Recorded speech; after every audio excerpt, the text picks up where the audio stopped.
ಎಲ್ಲ ಒಂದು ಪಿಂಚಣಿದಾರರಿಗೆ ಒಂದು ಸಿಹಿ ಸುದ್ದಿ ಅಂತ ಹೇಳಲಿಕ್ಕೆ ಇಷ್ಟಪಡ್ತೇನೆ. ಒಟ್ಟು 3,000 ಜಮೆ ಆಗಿದೆ ಅಂತಲೇ ಹೇಳ್ಬೋದು. ಎಲ್ರಿಗೂ ಕೂಡ ಇಲ್ಲಿ ಒಂದು ಭರ್ಜರಿ ಗುಡ್ ನ್ಯೂಸ್ ಅಂತಲೇ ಹೇಳ್ಬೋದು. ಎಲ್ರಿಗೂ ಹಣ ಜಮೆ ಆಗ್ತಾ ಇದೆ. ಯಾಕಂತಂದರೆ ಅಟ್ ಪ್ರೆಸೆಂಟಲ್ಲಿ ಹೇಳಬೇಕಂತಂದರೆ ಎಲ್ರಿಗೂ ಅಂದರೆ ಆಲ್ಮೋಸ್ಟ್ ಎಲ್ಲರ ಅಕೌಂಟಿಗೂ ಹಣ ಜಮೆ ಆಗ್ತಾಯಿದೆ. ಒಂದು ಖುಷಿ ಪಡುವಂಥ ವಿಚಾರ. ಆ್ಯಂಡ್ ಇಲ್ಲಿ ನಾನು ನಿಮಗೆ ಒಂದಿಷ್ಟು ಜಿಲ್ಲೆಗಳ ಹೆಸರನ್ನು ಹೇಳ್ತೀನಿ. ಈ ಒಂದಿಷ್ಟು ಜಿಲ್ಲೆಗಳಿಗೂ ಕೂಡ ಹಣ ಜಮೆ ಆಗಲಿಕ್ಕೆ ಶುರು ಆಗ್ತಾಯಿದೆ ಅಂತಲೇ ಹೇಳ್ಬೋದು. ಒಂದು ಖುಷಿಯ ವಿಚಾರ. ಆ್ಯಂಡ್ ಎಲ್ಲ ಜಿಲ್ಲೆಗಳಿಗೆ ಹಣ ಜಮೆ ಆಗ್ತಿರುವಂಥದ್ದು ಇನ್ನೂ ದೊಡ್ಡ ಖುಷಿಯ ವಿಚಾರ. ಆ್ಯಂಡ್ ಎಲ್ರಿಗೂ ಹಣ ಜಮೆ ಆಗಲಿ, ಎಲ್ಲರ ಅಕೌಂಟಿಗೆ ಹಣ ಜಮೆ ಆಗಲಿ ಅಂತ ಹೇಳಲಿಕ್ಕೆ ಇಷ್ಟಪಡ್ತೇನೆ.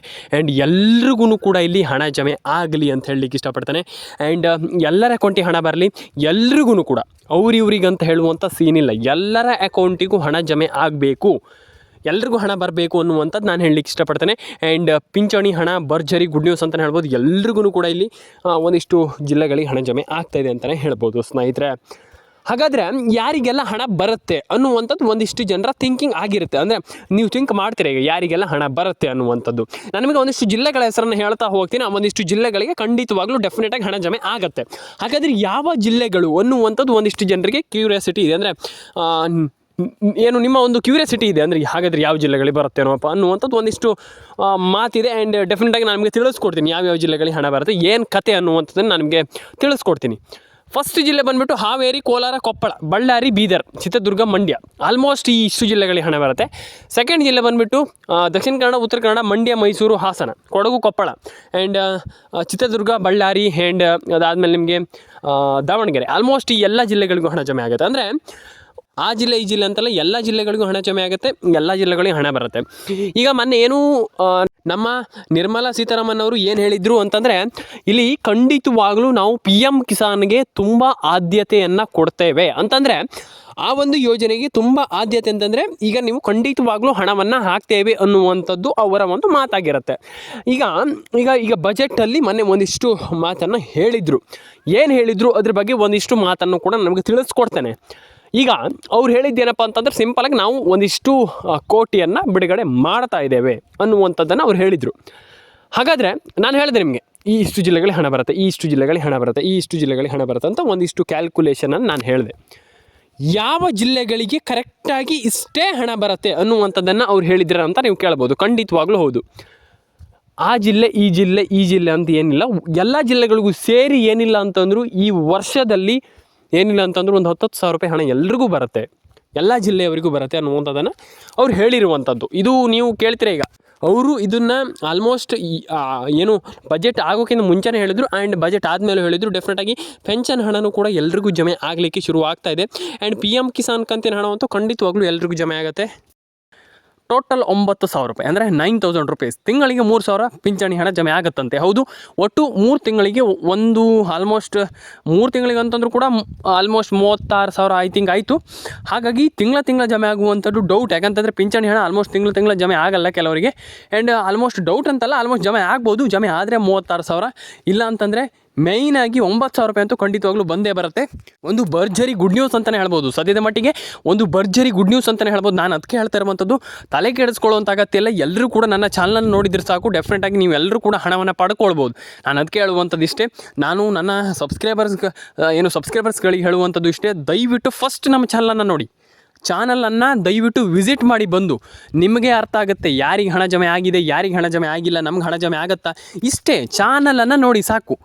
ಇಷ್ಟೇ, ನೀವು ಬಂದುಬಿಟ್ಟು ನನ್ನ ಚಾನಲನ್ನು ಚೆಕ್ ಮಾಡ್ತೀರಾ ಅಂತಂದರೆ ಡೆಫಿನೆಟಾಗಿ ನಿಮ್ಗೆ ಅರ್ಥ ಆಗಿಬಿಡುತ್ತೆ ಹಣ ಜಮೆ ಆಗುತ್ತೋ ಹಣ ಜಮೆ ಆಗೋದಿಲ್ಲ ಏನು ಕತೆ ಅಂತ. ಇಷ್ಟೇ ನಾನು ಹೇಳುವಂಥದ್ದು. ದಯವಿಟ್ಟು ನಮ್ಮ ಚಾನಲ್ಗೆ ಬಂದುಬಿಟ್ಟು ನೋಡಿ ಆ್ಯಂಡ್ ಕಮೆಂಟ್ ಮಾಡಿ. ಆಮೇಲೆ ಕಮೆಂಟ್ ಮಾಡಿ, ಪೆನ್ಷನ್ ಯೋಜನಾ ತುಂಬ ಜನ ಕೇಳಿದ್ರಿ, ಹಣ ಬಂದಿಲ್ಲ, ನಮ್ಮ ಕರ್ನಾಟಕಕ್ಕೂ ಹಣ ಬಂದಿಲ್ಲ ಅಥವಾ ಇಡೀ ದೇಶಕ್ಕೂ ಹಣ ಬಂದಿಲ್ಲ, ಏನು ಕತೆ ಅನ್ನುವಂಥದ್ದು ಒಂದಿಷ್ಟು ಜನ ಕೇಳಿದ್ರಿ.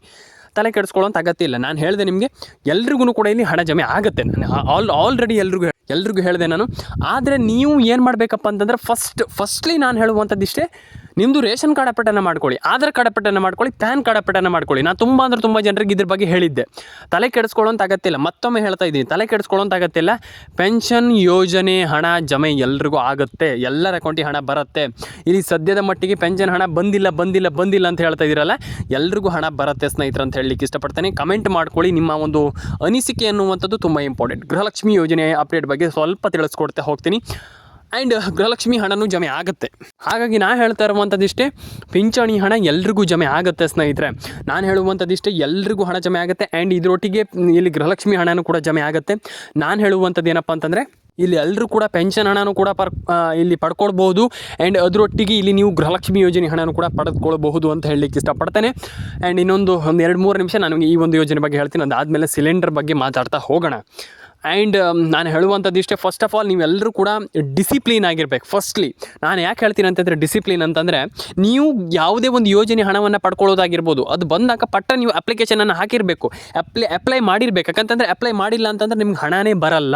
ಪ್ರತಿಯೊಬ್ಬರಿಗೆ ಹೇಳ್ತೀನಲ್ಲ, ಅಪ್ಲೈ ಮಾಡಿಬಿಡಿ, ಅದೇ ಕೂಡಲೇ ಅಪ್ಲೈ ಮಾಡಿಬಿಡಿ. ಖಂಡಿತವಾಗ್ಲೂ ನಿಮ್ಗೆ ಏನು ಕೂಡ ಅದರಲ್ಲಿ ಕಳ್ಕೊಳ್ಳುವಂಥದ್ದು ಏನಿಲ್ಲ. ನಾನು ಎಲ್ರಿಗೂ ಹೇಳುವಂಥದ್ದು ಇಷ್ಟೇ, ಅಪ್ಲೈ ಮಾಡಿಬಿಡಿ. ಆ್ಯಂಡ್ ಡೆಫಿನೆಟಾಗಿ ಎಲ್ಲರಿಗೂ ಹಣ ಜಮೆ ಆಗುತ್ತೆ. ತಲೆ ಕೆಡಿಸಿಕೊಳ್ಳುವಂಥ ಅಗತ್ಯ ಇಲ್ಲ. ಫಸ್ಟ್ ಆಫ್ ಆಲ್ ಇಂದ ಹೇಳ್ತಾ ಇದ್ದೀನಿ, ಕೇಳಿಸ್ಕೊಳ್ಳಿ. ತಲೆ ಕೆಡಿಸಿಕೊಳ್ಳುವಂಥ ಅಗತ್ಯವೇ ಇಲ್ಲ. ಅಪ್ಲೈ ಮಾಡಿಬಿಡಿ. ಆ್ಯಂಡ್ ಡೆಫಿನೆಟಾಗಿ ನಿಮ್ಮೆಲ್ಲರಿಗೂ ಗೊತ್ತಾಗುತ್ತೆ ಏನು ಕತೆ ಏನಾಗಿದೆ ಅಂತ. ಅಪ್ಲೈ ಮಾಡಿಬಿಡಿ, ಡೆಫಿನೆಟಾಗಿ ಹಣ ಜಮೆ ಆಗುತ್ತೆ. ವರಿ ಮಾಡ್ಕೊಳ್ಳುವಂಥ ಅಗತ್ಯ ಇಲ್ಲ ಅಂತ ಹೇಳಲಿಕ್ಕೆ ಇಷ್ಟಪಡ್ತೇನೆ. ಆ್ಯಂಡ್ ಇದಾದಮೇಲೆ ತುಂಬ ಜನ ಕೇಳಿದ್ರಿ, ಹಣ ಬಂದಿಲ್ಲ ಅಂತ.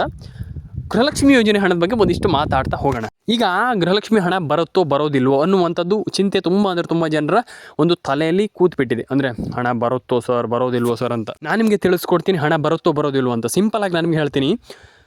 ಈಗ ಇದಕ್ಕೆ ಏನು ಮಾಡಬೇಕು ಅನ್ನುವಂಥದ್ದು ಸದ್ಯದ ಮಟ್ಟಿಗೆ ತುಂಬ ಇಂಪಾರ್ಟೆಂಟ್. ಹಾಗಾಗಿ ಇಲ್ಲಿ ಏನು ಮಾಡಬೇಕು ಅನ್ನುವಂಥದ್ದು ಬಗ್ಗೆ ಕೂಡ ನಾನು ನಿಮಗೆ ಹೇಳ್ತಾ ಹೋಗ್ತೀನಿ ಈ ಒಂದು ವಿಡಿಯೋದ ಮೂಲಕ. ಈಗ ಏನು ಮಾಡಬೇಕು ಇಲ್ಲಿ, ಫಸ್ಟ್ ನೀವು KYC NCPI ಮ್ಯಾಪಿಂಗ್ ಮಾಡ್ಕೊಳ್ಳುವಂಥ ತುಂಬ ಇಂಪಾರ್ಟೆಂಟ್. ಯಾಕಂತಂದರೆ ಸದ್ಯದ ಮಟ್ಟಿಗೆ ನಾನು ಎಲ್ರಿಗೂ ಹೇಳಿದೆ, ಇಲ್ಲಿ ನೀವು ಹೀಗೆ ಮಾಡಿದರೆ ಹೀಗೆ ಆಗುತ್ತಂತ. ಫಸ್ಟ್ ಆಫ್ ಆಲ್ ಹೇಳುವಂಥದ್ದು ಏನಪ್ಪ ಅಂತಂದ್ರೆ, ನಾನು ನಿಮ್ಮದು ರೇಷನ್ ಕಾರ್ಡ್ ಅಪ್ಡೇಟನ್ನು ಮಾಡ್ಕೊಳ್ಳಿ, ಪ್ಯಾನ್ ಕಾರ್ಡ್ ಅಪ್ಡೇಟನ್ನು ಮಾಡ್ಕೊಳ್ಳಿ, ಆಧಾರ್ ಕಾರ್ಡ್ ಅಪ್ಡೇಟನ್ನು ಮಾಡ್ಕೊಳ್ಳಿ. ಫಸ್ಟ್ಲಿ ಬೇಕಾಗಿರುವಂಥದ್ದು ಅದೇ. ನಾನು ಆಲ್ರೆಡಿ ಎಲ್ರಿಗೂ ಯಾಕೆ ಹೇಳ್ತೀನಿ ಅಂತಂದರೆ, ನಿಮ್ಮದು ಆಧಾರ್ ಕಾರ್ಡ್ ಅಪ್ಡೇಟ್ ಆಗಿರ್ಬೋದು, ಪ್ಯಾನ್ ಕಾರ್ಡ್ ಅಪ್ಡೇಟ್ ಆಗಿರ್ಬೋದು, ಆಧಾರ್ ಕಾರ್ಡ್ ಅಪ್ಡೇಟ್ ಆಗಿರ್ಬೋದು, ಇದನ್ನು ನೀವು ತುಂಬ ಜನ ಮರ್ತು ಬಿಟ್ರೆ ಅಂತಂದರೆ, ಇರಲಿ ಬಿಡಿ, ಏನಾಗಲ್ಲ, ಏನು 15 ವರ್ಷ ಆದರೂ ಏನಾಗಲ್ಲ, 20 ವರ್ಷ ಆದರೂ ಏನಾಗಲ್ಲ ಅಂತ ಹಾಗೆ ಬಿಡ್ತೀರ. ಆ ರೀತಿ ಮಾಡಬಾರ್ದು. ಗೃಹಲಕ್ಷ್ಮಿ ಯೋಜನೆ ಹಣ ಈ ವಾರದಲ್ಲಿ ಜಮೆ ಆಗುವಂಥ ಸಾಧ್ಯತೆ ಇದೆ. ನೋಡಬೇಕು ಏನಾಗುತ್ತೆ, ಸರ್ಕಾರ ಏನು ನಿರ್ಧಾರವನ್ನು ಕೈಗೊಳ್ಳುತ್ತೆ, ಅದ್ರ ಬಗ್ಗೆಯೂ ಸ್ವಲ್ಪ ಯೋಚನೆ ಮಾಡಬೇಕಾಗ್ತದೆ. ಈಗ ನಾವು ಮಾತ್ರ ಹೇಳಲಿಕ್ಕೆ ಆಗೋದಿಲ್ಲ. ಆ್ಯಂಡ್ ನಾನು ಹೇಳುವಂಥದ್ದು ಇಷ್ಟೇ, ಸಿಂಪಲಾಗಿ ಎಲ್ಲರೂ ಕೂಡ ಹಣವನ್ನು ಪಡ್ಕೊಳ್ಬೋದು. ನಾನು ಆಲ್ಮೋಸ್ಟ್ ಎಲ್ರಿಗೂ ಹೇಳುವಂಥದ್ದಷ್ಟೇ ಸಿಂಪಲಾಗಿ. ಯಾಕಂತಂದರೆ ನೀವೆಲ್ಲರೂ ಕೂಡ ಹಣವನ್ನು ಪಡ್ಕೊಳ್ಬೋದು, ಏನು ದೊಡ್ಡ ವಿಚಾರ ಅಲ್ಲ. ಹಾಗಾಗಿ ಫಸ್ಟ್ಲಿ ನಾವು ಮಾಡಬೇಕಾಗಿರುವಂಥ ಕೆಲಸವನ್ನು ಮಾಡಲೇಬೇಕಾಗ್ತದೆ, ಹೌದು ಅದು ಹೇಳಿ. ಹಾಗಾಗಿ ಎಲ್ಲರೂ ಕೂಡ ಹಣವನ್ನು ಪಡ್ಕೊಳ್ಳಿ, ಎಲ್ಲರ ಅಕೌಂಟಿಗೆ ಹಣ ಬರಲಿ. ಎಲ್ಲರೂ ಕೂಡ ಡೆಫಿನೆಟಾಗಿ ಈ ಒಂದು ಗೃಹಲಕ್ಷ್ಮಿ ಯೋಜನೆ ಅಂತಲ್ಲ, ಪ್ರತಿಯೊಂದು ಯೋಜನೆಯಲ್ಲೂ ಕೂಡ ಹಣವನ್ನು ಪಡೆದುಕೊಳ್ಳುವಂತಾಗಲಿ ಅಂತ ಹೇಳಲಿಕ್ಕೆ ನಾನು ಇಷ್ಟಪಡ್ತೇನೆ. ಎಲ್ರಿಗೂ ಹಣ ಬರಬೇಕು. ಯಾಕಂತಂದರೆ ಒಬ್ರಿಗೆ ಮಾತ್ರ ಹಣ ಬರುವಂಥದ್ದು, ಇನ್ನೊಬ್ರಿಗೆ ಬಂದಿಲ್ಲ, ಆ ರೀತಿ ಆಗಬಾರ್ದು. ಎಲ್ಲರಿಗೂ ಹಣ ಜಮೆ ಆಗಲಿ, ಎಲ್ರಿಗೂ ಒಳ್ಳೆಯದಾಗಲಿ, ಎಲ್ಲರ ಅಕೌಂಟಿಗೆ ಹಣ ಬರಲಿ. ಕಮೆಂಟ್ ಬಾಕ್ಸಲ್ಲಿ ಬಂದುಬಿಟ್ಟು ಕಮೆಂಟ್ ಮಾಡಿ, ಸಬ್ಸ್ಕ್ರೈಬ್ ಮಾಡಿಲ್ಲ ಅಂದರೆ ಸಬ್ಸ್ಕ್ರೈಬ್ ಮಾಡ್ಕೊಳ್ಳಿ. ನಿಮ್ಮ ಅನಿಸಿಕೆ ಏನಿದೆ ದಯವಿಟ್ಟು ತಿಳಿಸ್ಕೊಡಿ ಅಂತ ಹೇಳಲಿಕ್ಕೆ ಇಷ್ಟಪಡ್ತೇನೆ. ಆ್ಯಂಡ್ ನಾನು ಎಲ್ರಿಗೂ ಹೇಳುವಂಥದ್ದಿಷ್ಟೇ, ಮೊದಲ ಬಾರಿಗೆ ನನ್ನ ಚಾನಲ್ಗೆ ಏನಾದರೂ ವಿಸಿಟ್ ಕೊಟ್ಟಿದ್ದರೆ ದಯವಿಟ್ಟು ಕಮೆಂಟ್ ಬಾಕ್ಸಲ್ಲಿ ಬಂದುಬಿಟ್ಟು ಕಮೆಂಟ್ ಮಾಡಿ ಸ್ನೇಹಿತರೆ. ಆ್ಯಂಡ್ ಇದಾದಮೇಲೆ ನಿಮ್ಮದು ಫಸ್ಟ್ಲಿ ನಾನು ಹೇಳುವಂಥದ್ದಿಷ್ಟೇ, ಮೊಬೈಲ್ ನಂಬರ್ನ ಕರೆಕ್ಟಾಗಿ ಇಟ್ಕೊಳ್ಳಿ. ತುಂಬ ಜನ ಮೊಬೈಲ್ ನಂಬರ್ನ ಕರೆಕ್ಟಾಗಿ ಇಟ್ಕೊಂಡಿಲ್ಲ. ದಯವಿಟ್ಟು ಮೊಬೈಲ್ ನಂಬರ್ನ ಡೆಡ್ ಆಗ್ಲಿಕ್ಕೆ ಬಿಡಬೇಡಿ. ಮೊಬೈಲ್ ನಂಬರ್ನ ಕರೆಕ್ಟಾಗಿ ಇಟ್ಕೊಳ್ಳಿ.